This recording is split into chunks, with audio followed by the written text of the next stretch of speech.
All right, this is James in the Giant Economy. Thanks for tuning in. Today we're going to talk about what minerals are. This is going to be the first video of quite a few that I'm going to do as an educational supplement to help you understand what mineral rights are in the oil and gas industry, and how my hope is to encourage you to get interested and to get active in them. Right? A little bit about me. I'm on the right, and on the left, a lot of you may know is Robert Kiyosaki. He is, you could say, one of the godfathers of real estate, right? And I was able to meet him and talk to him a few years ago. If you ever get the chance to, I would heavily encourage it to. Robert's getting older. I hope he stays with us forever, but who knows, when our last day is. So, one thing that people know about Robert is he's big on real estate, right? He gave us the 1% rule. That gives him the kind of godfather of real estate in my mind, or one of them. What a lot of things that people don't know about Robert is what Robert invests in that are not in real estate, right? Robert buys gold, he buys silver, he buys oil wells, mineral rights. He's big into basically anything that you can hold, that you can chew on, and that will make you money, right? He's big on physical assets that produce value and can be exchanged for a monetary value and help build a person's wealth over the years. He's not a get-rich-quick guy. He's a get-rich, steady, and that was what wins the race. So, with that, before I get into minerals, I'm going to do a little about me. This is my current family. These two guys, I love them with all my heart. One has a rescue story. The other has kind of a family story, really, and which I can tell you if you're interested. But these are my two little darlings that I take care of daily. They help me keep me on my toes at cardio, and for some reason they have not gained weight, but I have. So I got to figure that out and let you know later. All right, let's get into minerals. What are minerals? And I'm going to help explain that to you. If you have any questions, please let me know. So first, I'm going to take a very large bird's eye view. These are what are called shale formations, right? Or shale plays that you might hear in oil terms. These are the big ones that are in the U.S. You got the Marcellus, the Bakken, Eagle Ford, Permian in West Texas here, and Anadarko is right over here, right?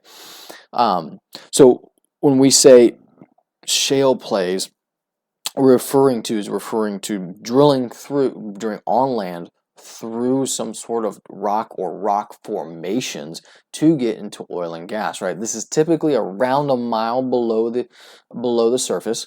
A lot of the easy oil is gone. One of my mentors told me years ago. So you've got to dig pretty deep, and in these there are different formations, right? And as you can see on the map, different parts of the U.S., okay? You will not currently, from what we know, you're not going to drill right here and find oil in the Midwest, no matter how far you drill, whatever.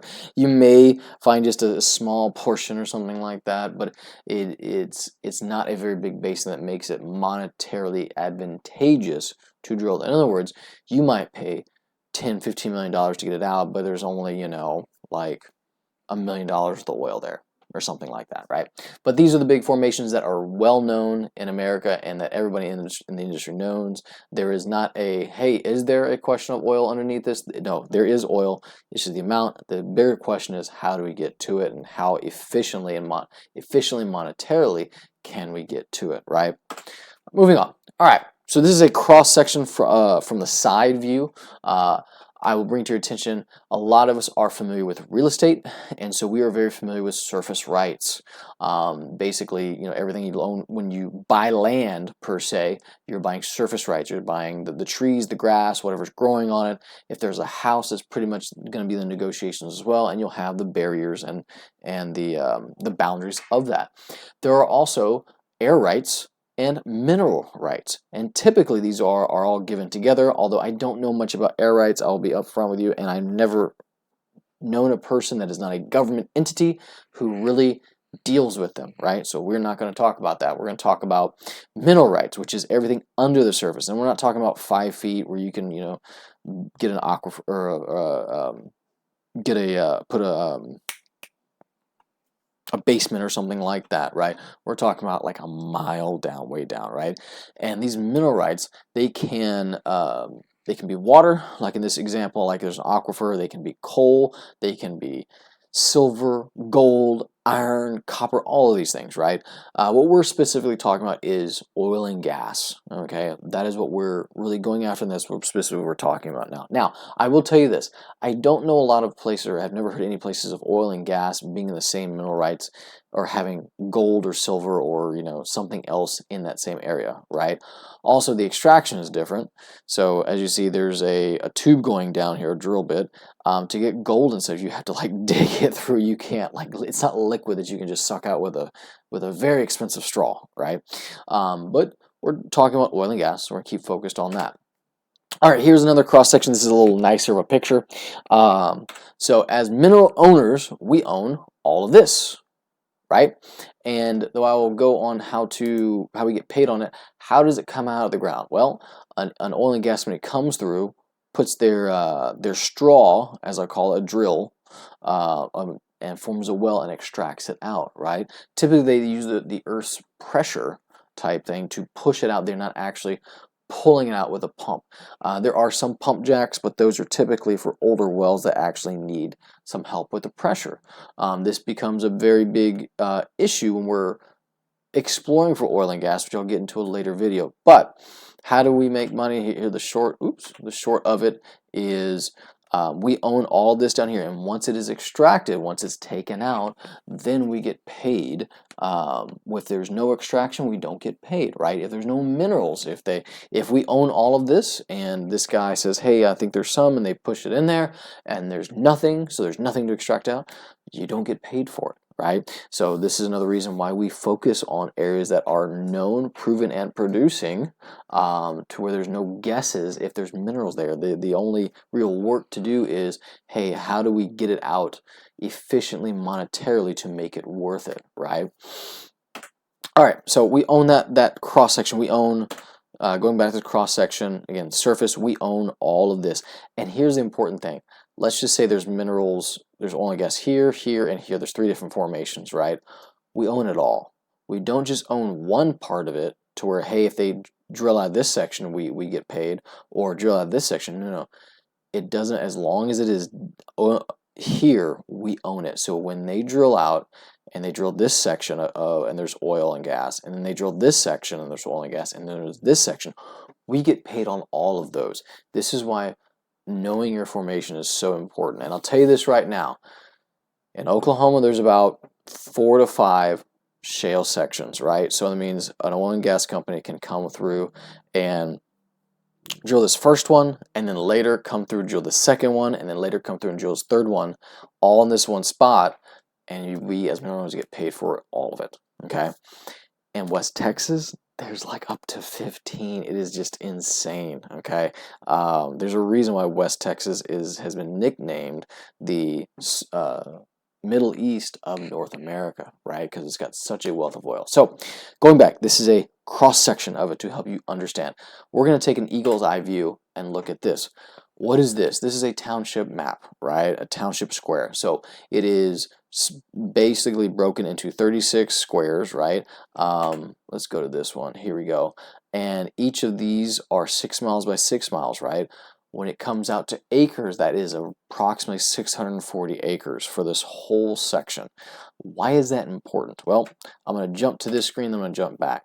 This is another bird's eye view of actual land with drills on it. Okay, the green is for oil and the red is for natural gas. Okay, and then again, it's the kind of majors and minors. It could be 60% oil coming out in the green, and then they get 40% natural gas, or 90-10 or whatnot. But that's typically the green is oil and the red is natural gas. That's how they differentiate the two. As you see, the blue is property, right? So that's a house, if you will. This is a bird's eye view. So why does this matter? Why is this important as a mineral owner? Well, these township squares are gated off, and so what the states say is that, hey, if you own minerals, let's use this box. Let's just say you own 10 minerals right here, right? But the oil and gas companies are all drilling over here. Are you going to get paid, or are they just, man, just roll the dice? I didn't know where they're going to, and I just, snake eyes. No.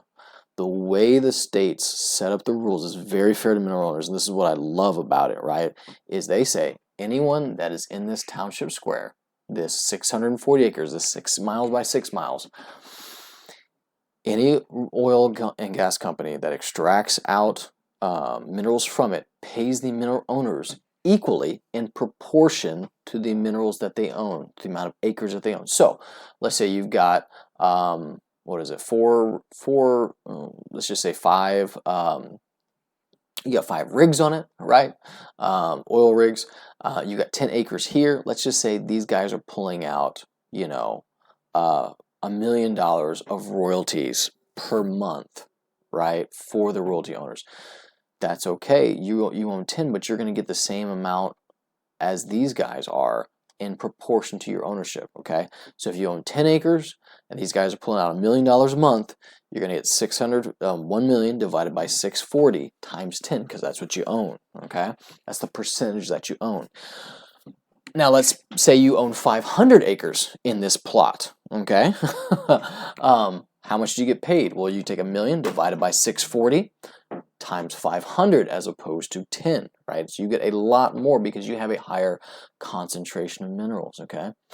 Take that example, put it over here. Let's just say these guys are pulling out $10 million because there is tons of wells all around here, okay?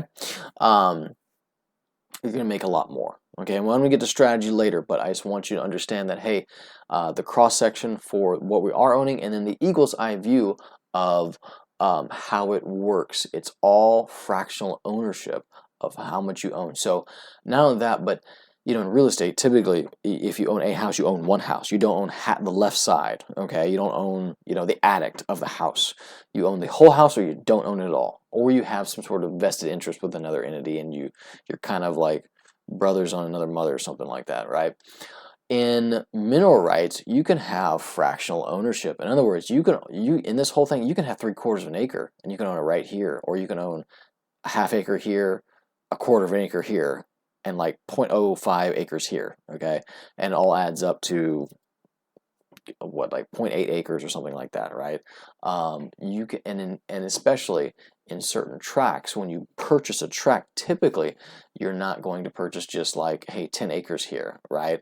If let's just say we had a tract and we called it, you know, 123 Sesame Street, all right? And let's just say it had 100 acres here, 100 here, and 5 here and 5 here, right? When that tract pays out, you're going to get, if you own, you know, 10 acres of this tract, well, it's 10 acres of this tract, you're going to get 10, you know, if this is 10 million being pulled out, you're going to get 640 divided by, 10 million divided by 640 times 10 from this one, you're going to get, if this is 1 million, you're going to get that, you know, 1 million divided by 640 times 5, and the same here, right? It's all fractional ownership. Not only that, but let's go a little deeper, and this can get a little bit confusing, but let me make it clear as mud. Let's just say we are buying with a part of some others, right? And so let's just say we've got 500 acres here, 500 here, 500 here, and 500 here. So we've got 2,000 acres total, right? And we buy, let's just say 40 acres out of this, right? So out of this 2,000 acres that are purchased, we buy 40 acres, okay? So they've each got equals, right? So when you buy from that tract, are you just buying 40 acres here or 40 acres here? No. If it's, you're going to buy 10, because it's all proportion, right? It's 500, 500, 500. You're going to get a portion of that equal to what you bought. So if it's 20 acres, 200, 20 acres, you're going to get 5 here, 5 here, 5 here, 5 here, right? Because if there's, in other words, if there's 100 acres in the whole package, you buy 10, and it's in 10 different properties, 10 different pieces, you're going to buy 1 acre in each different one. So maybe that was a little confusing on the end, but my point is it's fractional ownership, right? So let me clear it up, be clear as mud is like this. So you're buying a tract, you're buying a part of a tract that's got 50 acres here and 50 acres here, okay? You buy 2 acres, so it's 2%, okay? 100 acres total, 2%. basically bought 1 acre here, 1 acre here. Okay, so that's how oil and gas is a little bit different. It's got fractional ownership. I'll conclude with that. Again, this is the cross-section view. We are owning this, not any of this or any of this. We're owning all the rights to the minerals down here, so when they get extracted, we get paid.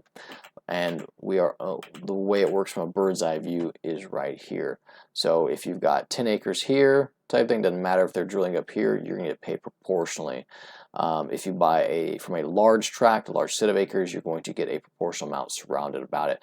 This opens you up to more exposure to more oil and gas companies that are drilling, which means you're going to get more chances to get paid.